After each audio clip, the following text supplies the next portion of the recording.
Seja muito bem-vindo a mais um programa Cria do Morro. Eu sou Marcos Crispim e hoje eu tenho a satisfação de levar até vocês mais uma história de vida, de superação. E eu tenho ao meu lado a honra de receber o cantor Ed Rodrigues. Muito obrigado, meu irmão. Muito obrigado. É uma honra estar aqui. Desde já, eu quero convidar você, querido telespectador, para ficar conosco até o final desse programa.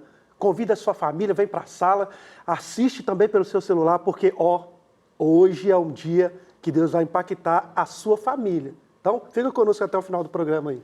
Que bom, satisfação. E é verdadeiramente esse o objetivo do nosso programa. Falar de Deus, impactar vidas através do testemunho pessoal de pessoas que são referências, né? Exemplo, muitas das vezes, de superação. E eu sei que a sua história de vida tem tudo um pouco disso, né? De superação, do agir de Deus, do cuidado de Deus, daquilo que Deus faz. Como bem disse Paulo certa vez, né? Deus escolhe as coisas loucas deste mundo para confundir as sábias. Mas vamos lá, Ed, conta para os nossos telespectadores quem é o Ed. Então, Ed Rodrigues, é engraçado que todo mundo até brinca quando eu falo o meu nome e sobrenome, Ed Rodrigues. Mas o Ed Rodrigues, ele é um ex-morador de rua. Eu morei nas ruas aproximadamente, se eu for analisar, colocar na ponta da caneta, de 7 até 21 anos. Uma criança, fui parar nas ruas de Belo Horizonte, uma criança, mas a fase minha pior foi na adolescência, que teve um conflito dentro de casa, um desentendimento, e eu acabei saindo de casa e fui parar nas ruas de Belo Horizonte. Eu morava ali na Praça da Estação, no centro de BH. Olha. Ali que eu sobrevivia, na verdade, eu vegetava, porque ali não tem como um ser humano sobreviver numa situação de escassez. E o motivo de eu ter ido parar nas ruas não foi por opção. Eu não tive opção. Muitas das vezes as pessoas passam na rua, né, antes de você continuar a sua história, ele olha para aquelas pessoas que estão em situação de rua, ele acha que ele está ali por opção, porque não gostam de trabalhar, uso de droga, mas você fala que não foi por opção. O que te levou para as ruas? Então, a maioria dos moradores de ruas, hoje eles vão parar nas ruas mais por causa do desentendimento familiar, crise familiar, outros decepção no emprego. Na minha época, tinha um que ele era piloto de uma companhia aérea, eu acho que nem existe mais, era uma tal de Varig, se não me engano. Sim, acabou. E ele cuidava mais ou menos, né? Ele foi mandado embora porque bebia muito, e aí teve uma desilusão. E acabou indo parar nas ruas. Então, a maioria dos moradores de ruas hoje, cada um tem um trauma familiar. Sim. Ou algo que aconteceu também com o seu trabalho. E ali afeta a mente, nossa, se não for bem cuidada, por isso que existem psicólogos aí, todo mundo acha que psicólogo é bobagem, mas não é. Mas não é. E, então, assim, eu fui parar nas ruas devido à dificuldade familiar mesmo. E eu sofri muito. Imagina. Eu vim hoje, você jovem, você adolescente que está assistindo isso aqui, quer que você assista até o final para você entender. Tem hora que a gente pensa assim, eu estou aqui na minha casa, eu nasci na família errada, eu não tinha que morar aqui, a minha mãe não gosta de mim, meu pai não gosta de mim, eu tenho que sair, sumir na vida. Mas te digo uma coisa, as ruas é bem pior do que o seu seio familiar. E ali eu sofri muito, mas sofri muito mesmo.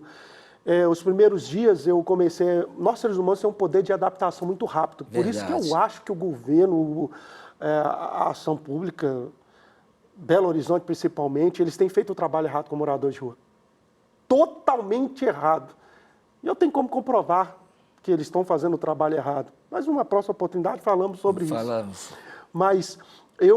quando eu cheguei, nos primeiros dias, eu fiquei com muito medo.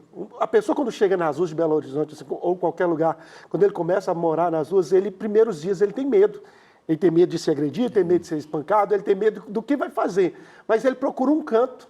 E morador de rua, ele é territorialista. Sim. E eles andam em grupo. Não é um grupo maior e nem um grupo menor.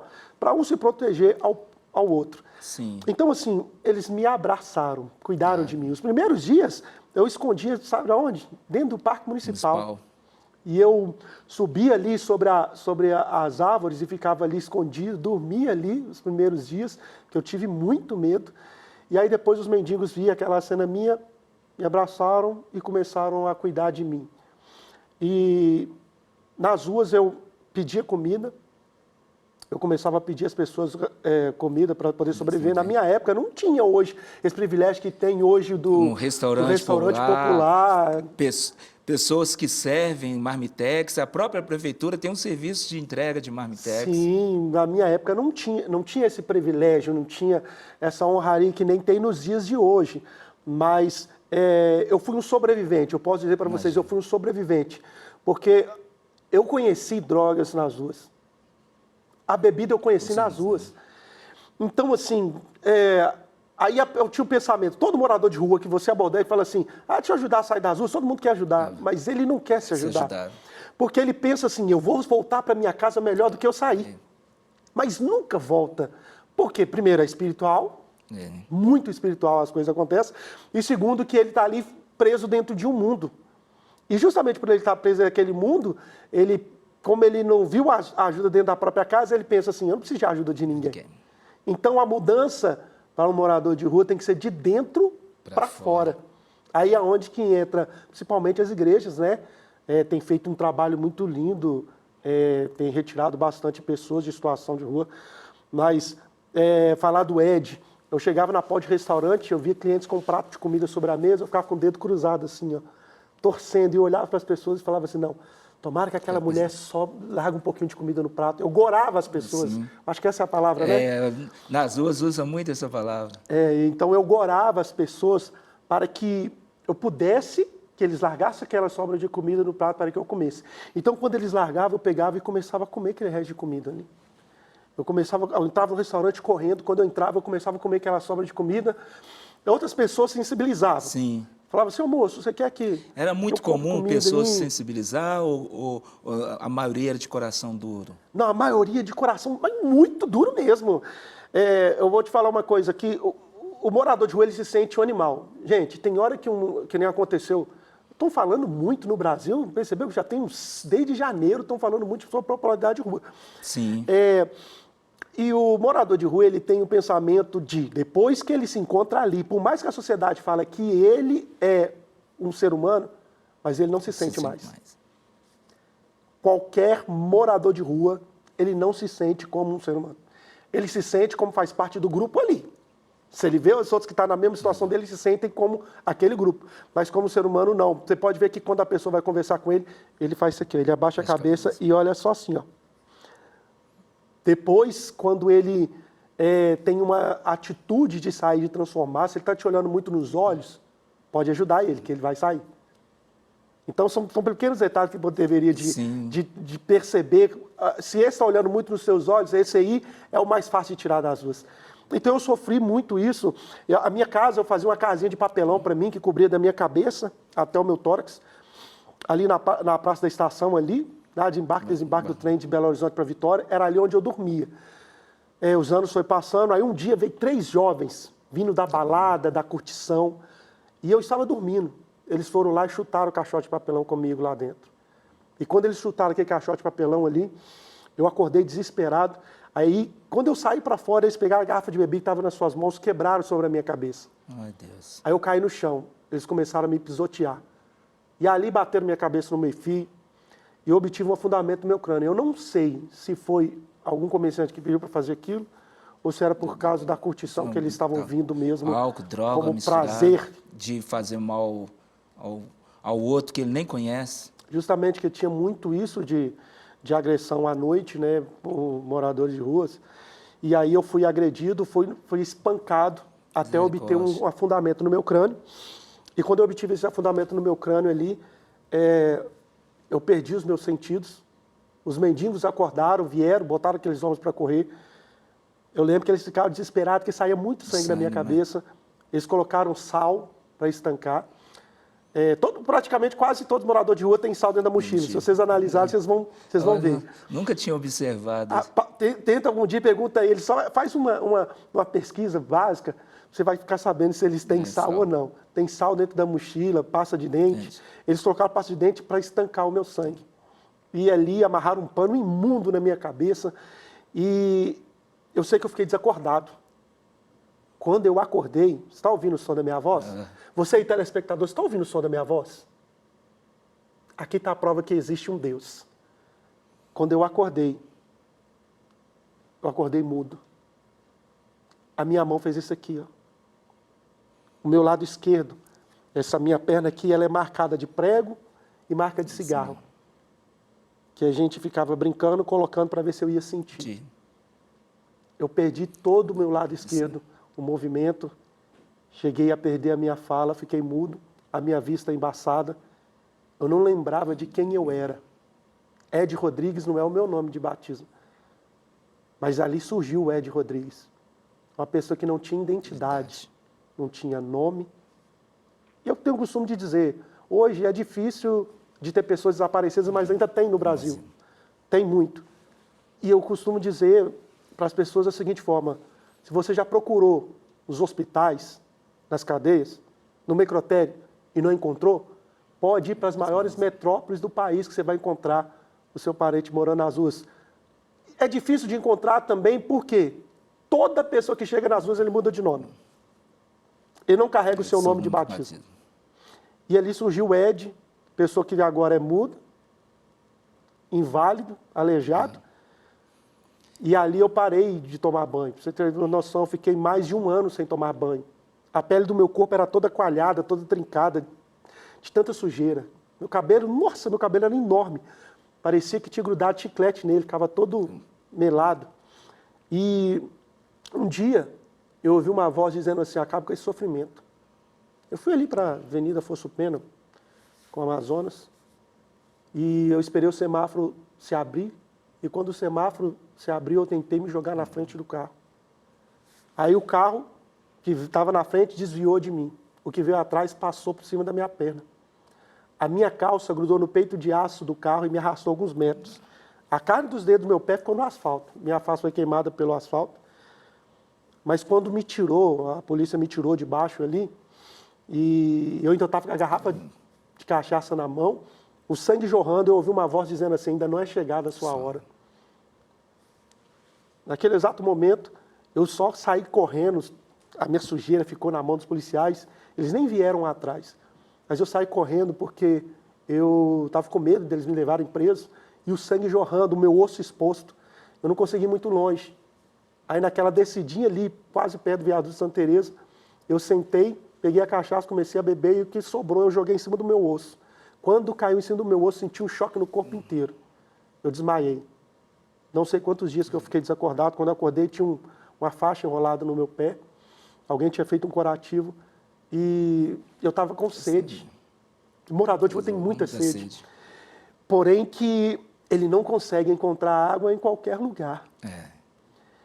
Talvez se você que está aí já viu morador de rua bebendo água em qualquer lugar, você vai ver que aqui tem um que fez uma situação pior. E a parte que mais me dói é essa, quando eu conto a minha história. Isso. Porque eu acordei e eu estava assim, querendo tomar um copo com água. Então, como eu já não conseguia falar, eu tinha perdido a minha fala, segundo os médicos, deixou de entrar oxigênio no meu cérebro por um período. Então, por isso que quando estancaram o sangue e me reanimaram, eu fiquei atrofiado dessa forma, e devido às lesões que eu tive na cabeça.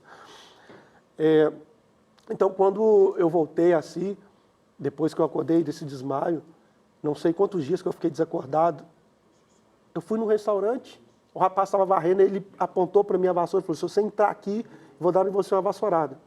Aí eu virei, fui num bar, eu enfiei a mão dentro do bolso, que eu estava com algumas moedas, eu queria comprar uma garrafa com água. O dono do bar veio e me chutou, me jogou para o lado de fora, e aí eu caí no chão, e aí estava chovendo, eu vi a água de chuva escorrendo ali, eu peguei o copo com água, o copo descartável estava no chão, e eu bebi daquela água. Bebeu da água da enxurrada. Na praça da estação, na área, eu lembro que era o ponto de ônibus, era lotado, eu não sei se existe ainda, mas eu lembro que era onde que ficava o ônibus que ia para Veneza. Veneza tem. E era ali que ficava esse ônibus, e eu pegava o copo assim, e começava a beber aquela água do esgoto ali, e as pessoas olhavam para mim e falavam, tadinho desse moço. coitado dele, como pode estar um ser humano vivendo essa situação. Mas ninguém teve a coragem de falar, moço, Eu vou pagar quer que eu compre uma garrafa de água? Moço, quer que eu peça um copo de água para você tomar? Não. Ninguém teve essa coragem. Mas as pessoas preferem olhar e dizer, tadinho, coitado. Talvez conhece algum vizinho seu, algum parente seu que está passando por uma situação, não essa igual a minha, mas que as pessoas... Está precisando de uma ajuda. Sim. Até mesmo as pessoas mesmo que falam dos órgãos públicos, falam muito mal, assim, aqui não funciona, que é claro que tem algumas coisas na máquina pública que não funcionam mesmo, mas tem outras que funcionam e talvez você, conhecedor, poderia direcionar o seu vizinho, um amigo, falar assim, olha, tem o CRAS hoje que ajuda muito, né, as pessoas, principalmente porque tem pessoas que passam por necessidade, e eu conheço pessoas que não sabiam que o CRAS poderia ajudar com cesta básica, direcionando, sabe? Então, você pode fazer a diferença na vida de uma pessoa, porque 2 jovens fez a diferença. Veio falar do amor de Deus para mim.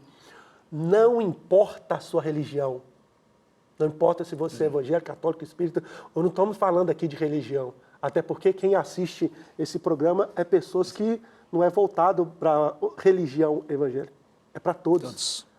Mas eu quero dizer para você, nesse dia foi um jovem da igreja católica e da igreja evangélica. Eu acho que era da pastoral, da igreja evangélica, estava fazendo o trabalho juntos. Olha que bênção. E começaram a falar do amor de Deus para mim.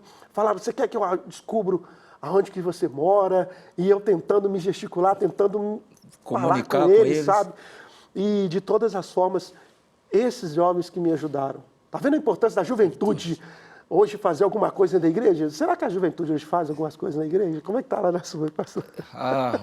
Eu sempre reforço para eles assim, jovens, como diz João, eu vos escolhi porque vocês sois fortes, mas essa juventude hoje precisa dar um gás. De repente, com o testemunho do Ed, você que está assistindo, você vai se levantar, se motivar a falar do amor de Deus para os outros.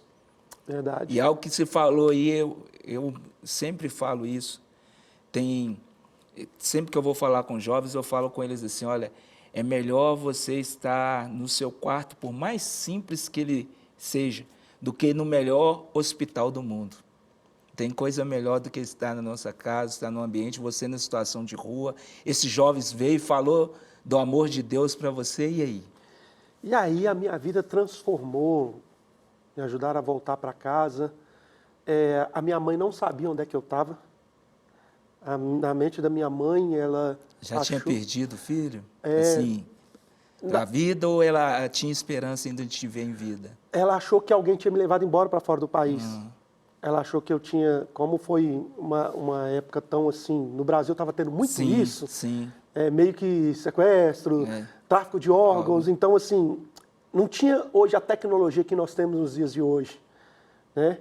Então assim, ela esperava, que uma mãe sempre tem esperança, né?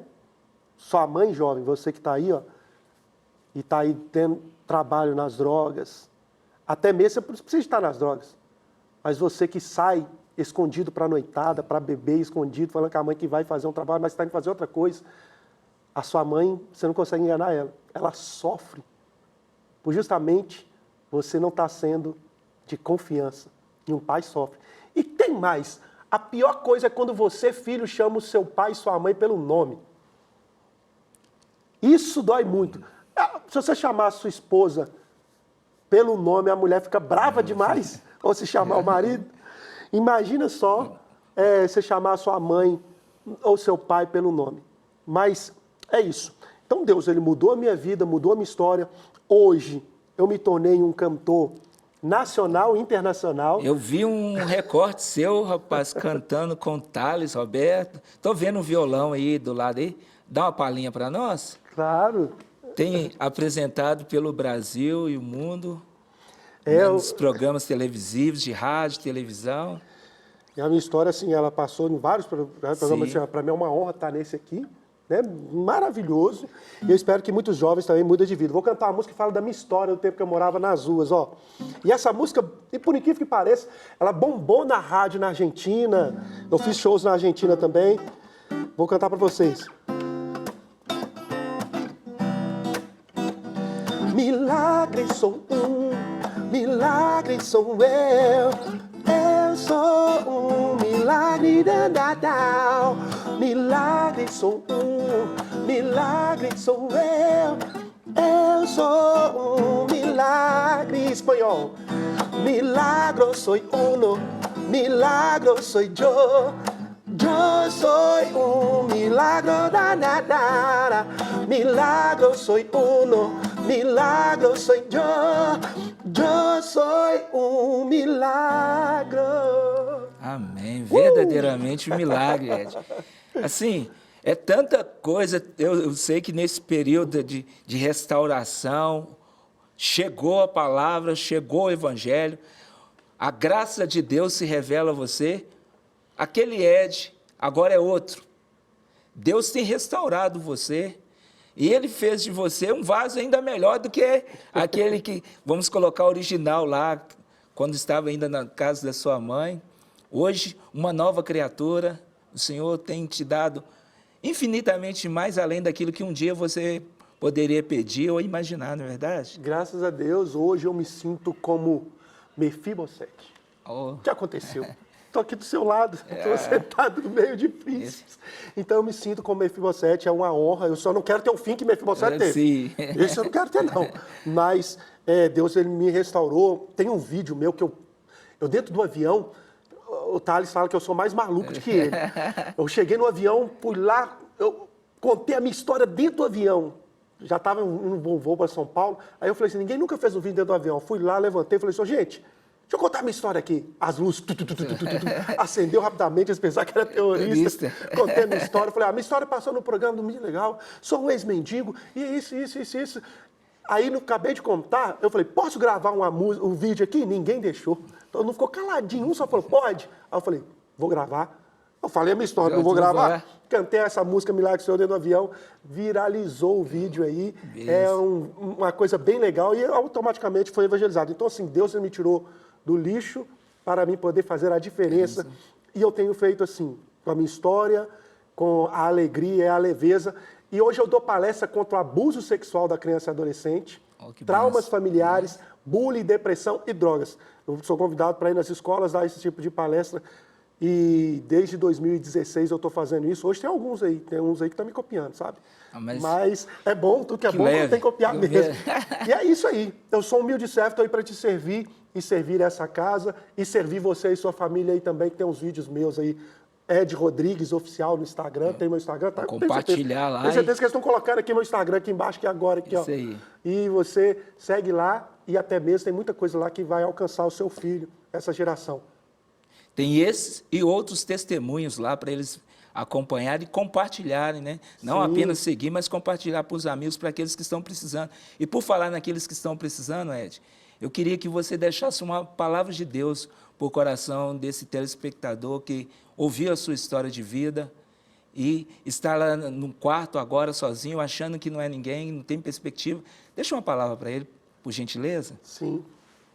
Entrega o teu caminho na mão do Senhor. Salmos 37, 5.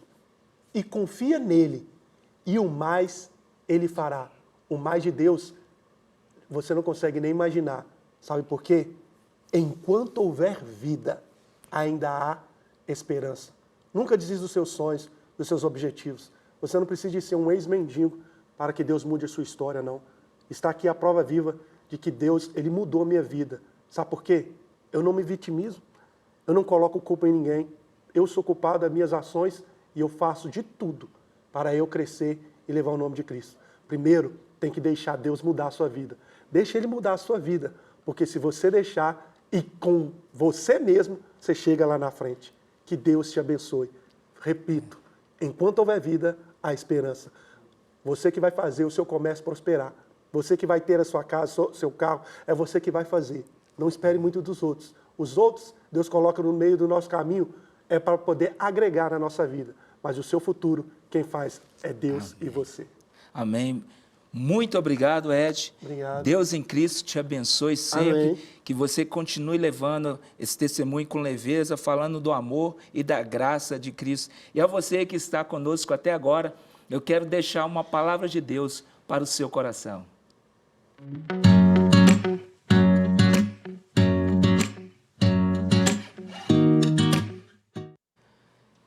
Olá, muito obrigado por ter ficado conosco até o presente momento. Que Deus em Cristo te abençoe. Eu quero deixar uma palavra de Deus no Salmo 113, versículo 7 e 8, que fala que Ele que levanta do pó o necessitado e o pobre do lixo, e o faz assentar entre os príncipes do seu povo. É Deus que te levanta, aonde você estiver aí agora, e o te faz assentar em lugares que você nunca imaginou. Por isso, permita que a luz de Deus entre aonde você está. Permita que a luz do mundo, que é Cristo Jesus, te alcance, e Ele vai transformar a tua vida e vai mudar a tua história. Que Deus em Cristo te abençoe. Forte abraço.